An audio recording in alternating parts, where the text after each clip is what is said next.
siempre ponen muchas cosas, quiten de 10 veces eso y esa es la realidad. Mire, el humanismo viene de dos palabras, una griega y una latina. Humanos es lo mismo que en castellano, pero la otra griega, que es ismos, quiere decir tendencia, estructura, movimiento, organización. Entonces el humanismo es una tendencia hacia el humano, en el original. Entonces ahora, eso fue un movimiento que incluyó muchas cosas, incluyó la filosofía, incluyó la cultura, comenzó más o menos como 100 años antes de que vinieran aquí los europeos, Cristóbal Colón y eso. Estamos en el 1300 y pico cuando esto comenzó. Pero era gente muy, como diría yo, muy criticada, gente de mucho empuje la que comenzó con esto. Entonces, de todas maneras, nosotros vamos a hablar aquí desde que se comienza a mencionar el nombre de humanismo, pero todos los pueblos tienen una percepción, tienen una opinión, tienen una manera de entender a la persona humana. La que nosotros tenemos aquí es realmente increíble. A ver si tenemos tiempo para poder decirlo, ¿verdad? Pero fíjense que esto lo que hizo fue, vamos a exaltar lo humano. Porque es lo que hasta cuando nos estaba hablando en la introducción, ¿qué nos está pasando? ¿Qué está pasando con el ser humano en nuestro país? Entonces, si nosotros estamos en humanismo y en un instituto como este, ¿cómo nosotros vamos a exaltar lo humano? De todos, ¿verdad? Entonces, ¿qué pasó? El humanismo dice, la medida de todo va a ser el ser humano. Esa va a ser la medida de todo. Si yo quiero medir a una sociedad, nada más mido qué le está pasando al ser humano. Si yo quiero ver qué está pasando con el sistema, nada más tengo que considerar qué está pasando con el ser humano. Y todo lo demás ese enemigo no cuenta. Ahí fue donde se encontraron con muchos enemigos. Porque sobre todo enemigos que venían de perspectivas muy religiosas, ¿verdad? Porque se estaba queriendo romper con la influencia generalizada que tenía la estructura eclesial. Uno que le daba un reino, por ejemplo, Napoleón, no podía ejercer su reinado si el Papa no le ponía la corona. Para que vean a qué nivel llegaba la perspectiva religiosa, y lo demás no contaba únicamente lo religioso y lo que nosotros los religiosos decimos. Y lo demás, si no se adaptan a lo que nosotros somos y decimos, no tienen ninguna perspectiva. Entonces, fíjense, lo principal de todo esto era que la naturaleza humana va a ser independiente incluso de cualquier religión. En ese tiempo ya se conocían muchas religiones porque viajaban mucho de la India, de China, etcétera, para ir al Mediterráneo y eso. Y también se compartían sus religiones, pero ya ninguna religión puede realmente definir, decidir lo que debe ser el humano. Pues a esos humanistas los veían con unos ojos horribles, no sé cómo nos estarán viendo ahora. Entonces, ¿qué sucede? Fíjense, prácticamente el humanismo va a inaugurar nuevas formas de pensar. No únicamente nuevas formas de ver y de hablar, sino nuevas formas de pensar, pero también de actuar. Y entonces, eso influyó en la política, en las ciencias, en la realidad, en la reflexión, en las artes. Eso revolucionó prácticamente la cultura. Cambió la cultura. Yo estoy hablando del humanismo de Europa, porque son los que inventaron esta palabra, ¿no? Antes, si tuviéramos tiempo, sería increíble ver lo de otras culturas. Yo tuve compañeros de 74 países del mundo en el Vaticano, y cuando tú predicabas con ellos o con sus parientes, se quedaba muy increíble, porque esto no estaban enseñando aquí en la universidad. ¿Por qué me están a mí diciendo lo que está en un libro que lo puedo ver en cualquier momento cuando vienen aquí esas personas y que tienen otra perspectiva? Pero no le hacían mucho caso, que digamos. Entonces, fíjense, ¿qué sucede? Ese humanismo prácticamente fue una transición de la humanidad. Estábamos de una manera, se da el humanismo y pasamos a otra manera de ser, depender y de, a la sociedad. Y entonces pasamos nosotros de la Edad Media, que muchos también le llamaron oscurantismo, pasamos nosotros a lo que después se llamó la modernidad. Entonces, ¿qué sucedió? Esas propuestas, fíjense, se basaban en los autores griegos y romanos. Por eso le llaman también renacimiento a esa época, porque están regresando a sus orígenes. Entonces ellos pensaban que sus orígenes eran Grecia y Roma. O sea, se rehacen a dos imperios para decir, ahí está la respuesta de lo que nosotros debemos ser. Eso vamos a ver que después va a tener sus límites, pero por eso lo llamaron precisamente Renacimiento, porque se entendía, nosotros estamos renaciendo, todo lo que hemos tenido realmente no vale, ahora vamos a renacer y vamos nosotros a tener una vida que sea totalmente distinta. ¿Qué cosa es lo que proponía el humanismo? Lo primero, aprender el griego y el latín. A mí me daba un coraje, cuando eso nosotros nos obligaron que aprendiéramos y que yo me compré aquellos disquitos que había que se llamaban Latin Vital, me di cuenta que ni siquiera los profesores hablaban en latín. Y acá dicen que si nosotros no estudiamos latín, no podemos estar en esta universidad. Y los libros estaban en latín, y explicaciones de verbamos en lengua latina escribe y tabla migran. ¿Cómo va a ser posible? Cuando había gente de todo el mundo, ¿por qué no hablamos francés? ¿Por qué no hablamos nosotros? Si aquí estamos en Italia, ¿por qué no hablamos en italiano? ¿Por qué estamos hablando nosotros en latín? ¿Desde cuándo que se dejó el latín? Y sin embargo, muchas veces el humanismo tiene eso de que pensaron que hay que renacer, fíjense, cuando muchas veces el humanismo tiene que ver empezar a dónde queremos nosotros efectivamente llegar. Entonces, fíjense, pero vamos nosotros realmente a tener libertad de pensamiento. Nada de que yo voy a repetir lo que otros dijeron. Libertad de pensamiento. Entonces mucha gente se dio cuenta que hagan algo. Desde el mismo momento en que esto se proponía, la gente dice, yo soy algo, yo puedo pensar. No tengo que estar repitiendo lo propio, que muchas veces en eso consiste la educación y los exámenes, en que uno repita lo que me dijo el profesor. ¿Cómo? Para eso es con todo lo que tenemos ahora no se necesita esas repeticiones, ¿verdad? Entonces, con eso se desterró el pensamiento dominante. Nosotros estamos pensando ahora en el humanismo. ¿Qué pensamiento tendremos que desterrar? Si somos humanistas, ¿qué pensamiento tenemos que desterrar? Porque según lo que nos decían en las primeras palabras, nos está yendo muy mal como seres humanos actualmente en nuestro país, ¿verdad? Entonces, ¿qué sucede? Ellos se basaron sobre todo en la ciencia y en la filosofía, en la naturaleza. Entonces empezaron a ver, bueno, ¿y qué cosas somos nosotros? Y empezaron a ver, y que el cuerpo, y cómo está hecho, cómo no está hecho, cómo sí está hecho, y qué le pasa al cuerpo, pero también qué cosa le pasa a la naturaleza, de qué está hecha la naturaleza. Que eso no se veía, fíjense. Muchas veces, por ejemplo, la iglesia se hablaba del mundo, y el mundo se veía como una cosa negativa que nos estaba nosotros amolando. Y los humanistas dicen, no, lo que nosotros tenemos que es entender la naturaleza en la que nosotros estamos. La vegetal, la mineral, la animal, todo eso. Imagínense nada más qué perspectiva, cuando todo se pensaba desde una perspectiva trascendente. Aquí nos vamos a decir, ay Dios mío, no hay que ser tan exagerados. Bueno, entonces fíjense, y para eso ¿qué hacemos nosotros? Utilizamos la inteligencia. Todos tenemos inteligencia. Fíjense, de pensar que nosotros no valíamos, que nada más valían los que habían realmente estudiado y que nos estaban repitiendo todo de una manera muy trascendente. Nosotros tenemos inteligencia y nosotros la podemos utilizar para analizar, interpretar, criticar y sobre todo actuar en la realidad. Hubo actuaciones que cambiaron mucho. ¿Cuáles fueron las consecuencias de ese humanismo? Pues fíjense, la principal consecuencia de ese humanismo fue: nosotros tenemos que difundir lo que somos. No que yo lo estudio, lo sé y apliqué mi inteligencia. No, eso lo tengo que difundir. Y entonces las escuelas empezaron a evolucionar a lo que nosotros hoy llamamos universidades. Yo, por ejemplo, una de las cosas que más aprecio es haber estado en la que llaman UASLP.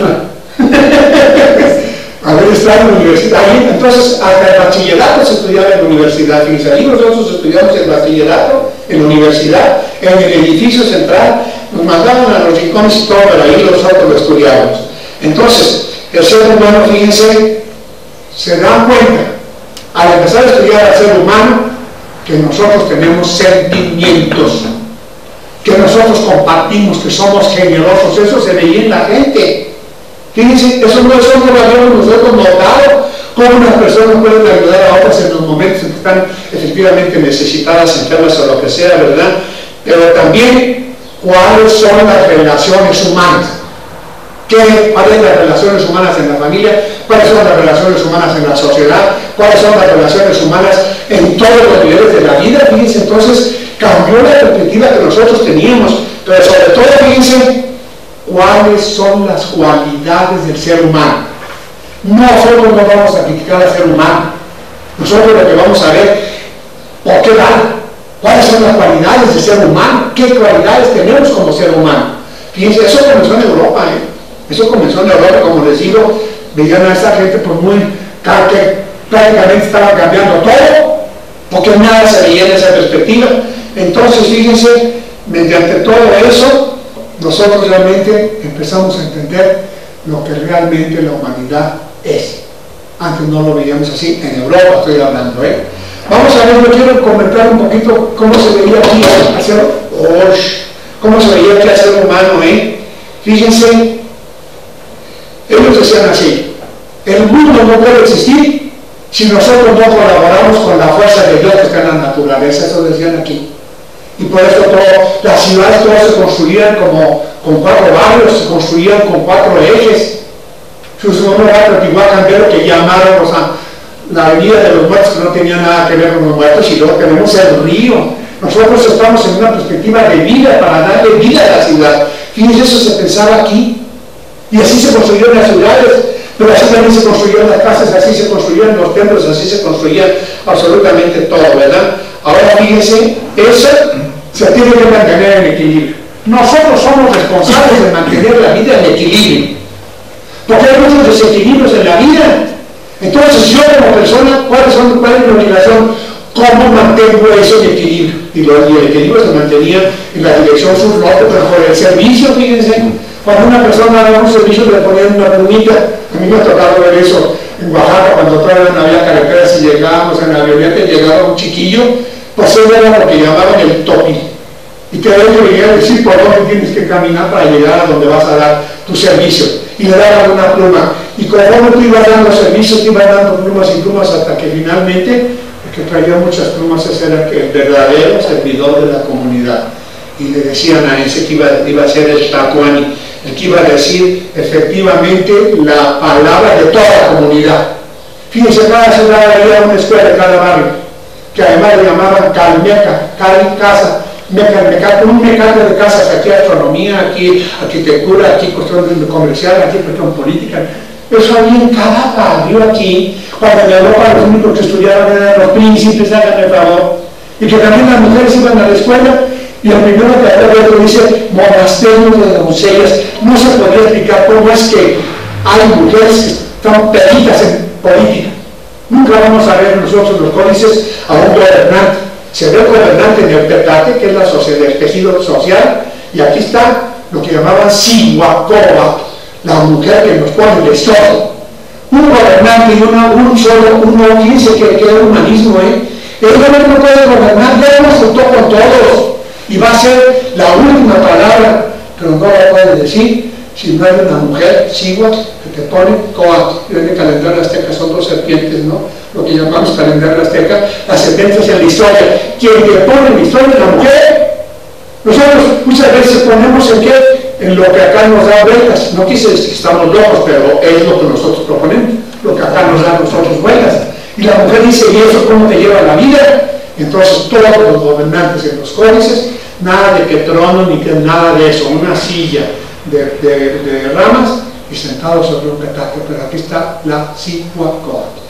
En tiempos de Moctezuma pusieron a uno como Sihuacoat, porque conocía la historia y porque estaba en la historia, por eso lo pusieron ahí, pero es una realmente excepción. Entonces fíjense, ¿y saben lo que decían? A mí lo que me interesa de la persona es verla, lo que llamaban Isi, ver su rostro, ver cómo está, verla. Pero Macatistía y Moyolo, ¿qué andas haciendo? ¿Qué has decidido en tu corazón? ¿Cuál es tu dinamismo hoy? Eso es lo que a todo el mundo le preguntaron cuando lo saludaban. Aquí te dicen, buen día, y a ver cómo estuvo el día ahora comparado con el de ayer. Muy buenos días, Macatistía y Moyolo. ¿Y cómo? ¿Qué has decidido en tu corazón? ¿Qué andas haciendo? Para ver si podemos conseguir o no podemos conseguir en lo que tú andas haciendo. Y a mí también me preguntaban lo mismo. Fíjense qué manera de saludar. En el mismo saludo hay un humanismo increíble. A mí me interesa lo que tú estás haciendo. Acá, pues nos saludamos y ¿qué? Y te saludas en el camión y en la calle y en la escuela y en todas partes. ¿Y qué? No sabemos de la persona. Nada más conocemos su isquio, sus apariencias, sus rostros. Ya saben que con las apariencias también se sabía quién era, porque uno traía insignias, este estuvo en Teotihuacán, este estuvo en Chapultepec, esto hizo esto. En las mismas insignias se veía quién era. Pero una cosa es ser y otra cosa es actuar y comprometerse, ¿verdad? Eso es lo que teníamos acá. Ahora fíjense, todas las familias formaban parte de la comunidad. Aquí se iba a la escuela desde los 6 años. Decían, si el papá se va a ir a trabajar y la mamá está metida en la política, ¿quién se encarga de los niños? A los 6 años entraban a la escuela, fíjense. Y según sus tendencias, ahí iban sabiendo hasta dónde iba. No, pues tú mejor te vas a ir al comercio, no, pues tú mejor te vas a ir a la astronomía. Aquí nosotros, fíjense, hasta antes de que se inventara el calendario de la NASA, el calendario más exacto del mundo que nosotros teníamos aquí. Nos falla por unos 50 y tantos minutos, fíjense, pero eso es porque cuando llega el sol aquí, pues no llega como muy preciso, entonces ahí teníamos nosotros la falla, pero nosotros nos movíamos a como se mueve el universo, no a como a mí se me ocurre, meses de 28, de 29, de 30 y de 31 días tenemos nosotros, fíjense nada más. Agosto tiene 31 días porque eso dijo César Augusto, y julio tiene 31 porque eso dijo Julio, y de más hablar ese día, pues quítese a febrero. No importa la realidad, fíjense, lo que importa es lo que yo digo, quién soy yo. Yo soy César, por lo tanto a mí me ponen 31 días. Ah, qué bonito. Claro que eso era antes del humanismo, por eso qué bueno que el humanismo acabó con esas cosas. Entonces, las comunidades estaban hechas de puras familias, y los pueblos de puras comunidades, y luego que los pueblos además se conocían a un gobernante. Nada de que aquí dicen el rey o el emperador del imperio azteca. Esto no era un imperio, esto era una asociación de pueblos y de familias y de todo eso. Pero el que va a decir por dónde vamos, el que tiene Tlatoa, el que habla, el que tiene la palabra, es el tlatoano. Pero debe ser una palabra comunitaria, no puede ser la palabra mía. Fíjense, ellos tienen aquí los 4 barrios, en cada barrio un gobernante, y aquí está el y cada uno de esos otros 4, y cada uno de esos otros 4, ese es el petate de que yo les hablo. Nosotros somos un petate, somos un tejido. Yo como reconozco que los campesinos, que los indígenas, que los obreros, que los gerentes de la fábrica formamos un solo petate, un solo tejido. Imagínense nada más qué humanismo el que nosotros teníamos acá. Y entonces en la asamblea se decidía lo que se tenía que hacer. Y si a ti te dan un cargo, pues tú vas a representarnos, o tú vas a ir de embajador, o tú vas a dirigir esta obra de construcción de esta ciudad sobre un lago. Mientras tú estás trabajando, la comunidad se encarga de tu familia. Y eso lo siguen haciendo todavía hoy, con los cargos que tienen las comunidades indígenas. Yo trabajo precisamente con esas comunidades. Y entonces, los servidores hacen un tal servicio a la comunidad que la comunidad se encarga de sus familias, para que se puedan dedicar a lo que en ese momento la comunidad necesita. Y no, pues ya me fui a trabajar y no sé qué, ya no pude hacer nada, ahora estoy de vacaciones. Entonces, fíjense, había un intercambio que era local, regional, nacional e internacional. Así eran los mercados. Ellos tenían los cargadores que llevaban, fíjense, cada cargador llevaba 20 kilos, nada más 5 kilómetros, y ahí le pagaban. Se necesita caminar más, pues entonces te pagamos más. Fíjense los famosos cargadores. ¿Por qué? Para ir al mercado internacional. Aquí nosotros tenemos unos vestigios arqueológicos donde se juntaron gente de Estados Unidos cerca del río que nosotros decimos ahora el río Colorado, hasta Nicaragua, se juntaron para poner el mismo calendario, porque tenemos que coincidir, nos vamos a encontrar también. ¿Y cómo sabemos eso? Si no tenemos el mismo calendario. Y luego, ¿cómo nos entendemos si no podemos panabotar con el Tlatoa? Si no podemos hablar ahora, ¿cómo nos entendemos? Entonces, desde el río Colorado hasta Nicaragua, hasta aquí en Náhuatl, todo el mundo se entendía el mismo idioma. Y luego está la civilización que es la andina, ¿verdad? Por los siglos también. Entonces, pero unas relaciones internacionales increíbles. Aquí el mercado es ahorita, aquí nada más nosotros. Mañana, varias comunidades. Pasado mañana, ya es nacional. Y luego, otra vez tenemos esos mercados, fíjense, donde la gente intercambia. Por ejemplo, en Michoacán, hay un día en que todo se hace únicamente con intercambio. Yo llevaba mi maleta con libros y no sé qué, y uno me dice, ¿y qué traes allí? Pues les interesó y me dieron cosas y yo tuve que dejar mis libros. Porque hay el día del intercambio, que le llaman trueque, que también es la palabra de nosotros. Y al día siguiente, pues se utilizan los pesos y los centavos y lo que traigas. Ya es un mercado donde no se participa únicamente en mecanismos indígenas, ¿verdad? entonces tenían sus calendarios todo lo que ya. Ahora, hoy, ¿qué sucede? Nosotros, por el humanismo, pasamos al liberalismo. Somos todo lo que yo estaba diciendo y lo que hemos descubierto, y que tenemos distintos componentes y se empezaron a descubrir enfermedades y curaciones y medicina y todo lo que ustedes quieran se empezó a descubrir. Pero nosotros, lo que pasa es que pasamos, como ya decíamos hasta al liberalismo, somos libres, pero luego pasamos al capitalismo. Lo que importa es el capital. Entonces se vio que esa tendencia se presentaba como si fuera humanista, pero ya no era tan humanista. Aunque había gente que eran capitalistas, pero estaban pensando en otra perspectiva distinta. Pero se pasó a eso, y luego hoy nosotros estamos en la globalización. El comercio es global, la banca es global, el vestido es global, los idiomas. Yo me he encontrado gente que son voluntarios de las misiones que se van a China para aprender lo que hablan allá. No sé cómo le hacen para aprender 500 siglos para poder escribir en chino. Pues eso está en chino, para decirlo de una manera muy sencilla, ¿verdad? Entonces, ¿qué sucedió? Que todas esas experiencias, de lo que fue el resultado del humanismo, sobre todo se aplicaron, pero en minorías.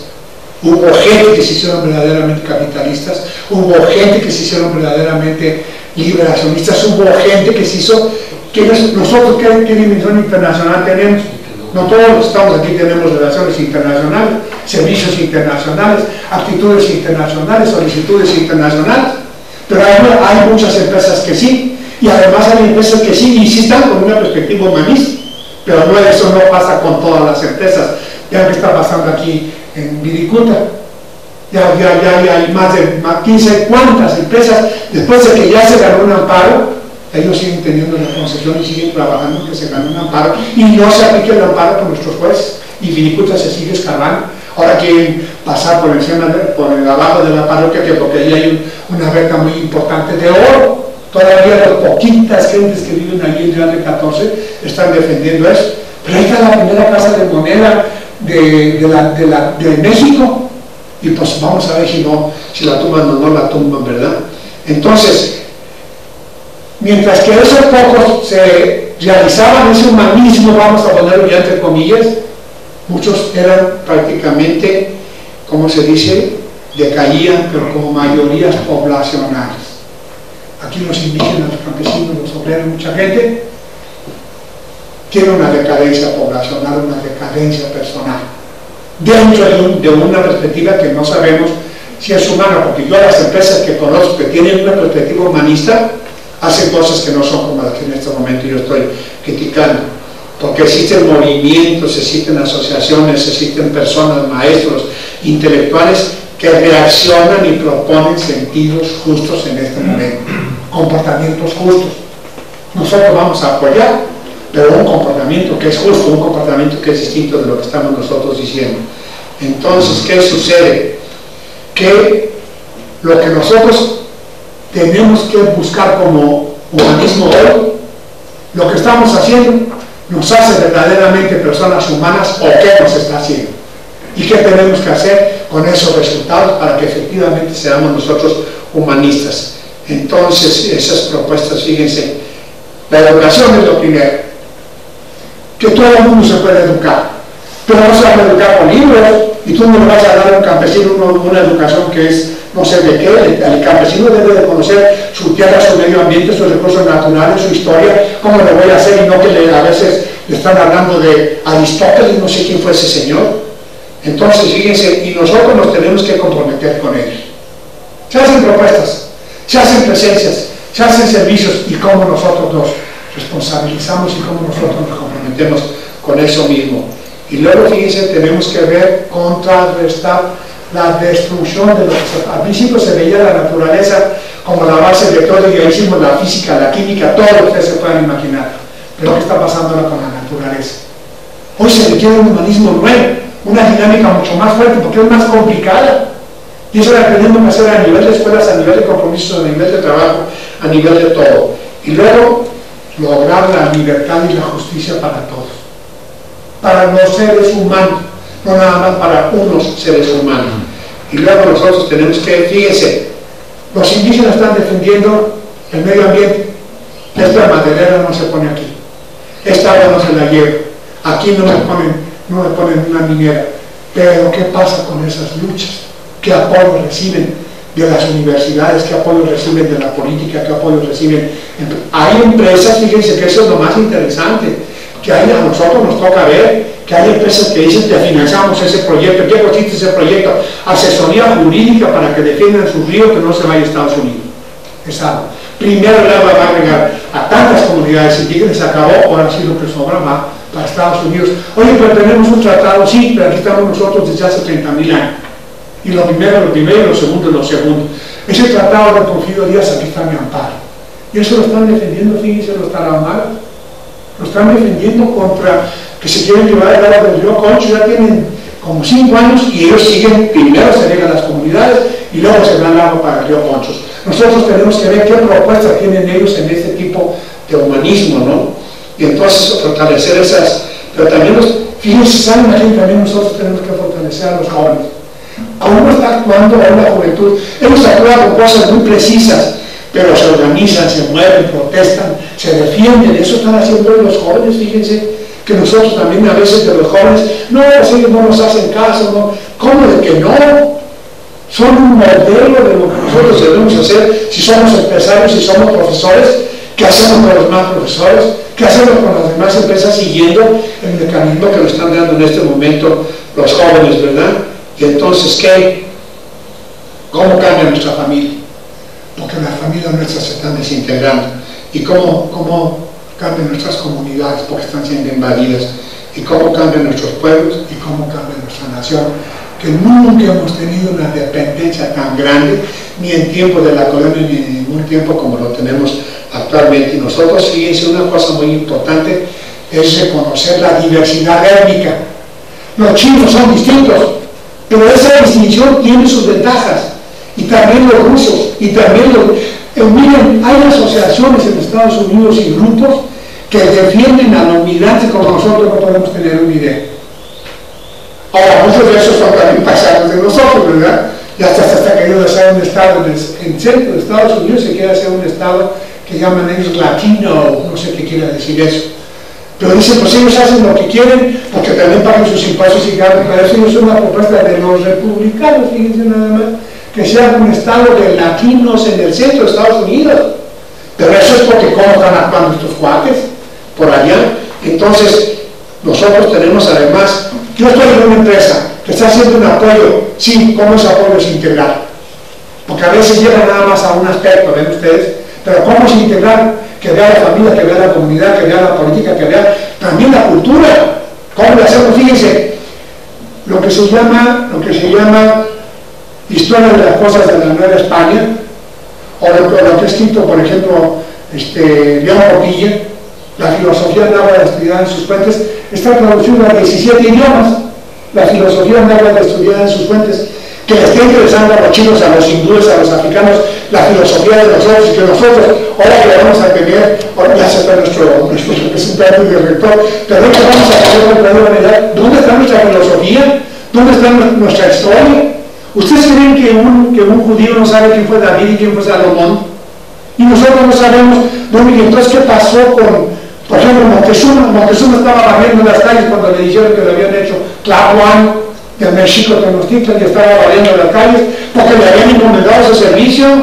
Aquí no era porque yo soy el hijo de un hombre y por lo tanto yo voy a ser el gobernante. Después ha habido cosas así, pero ahí te nombraban por lo que tú efectivamente te conocían, que hacías cómo estaba tu corazón.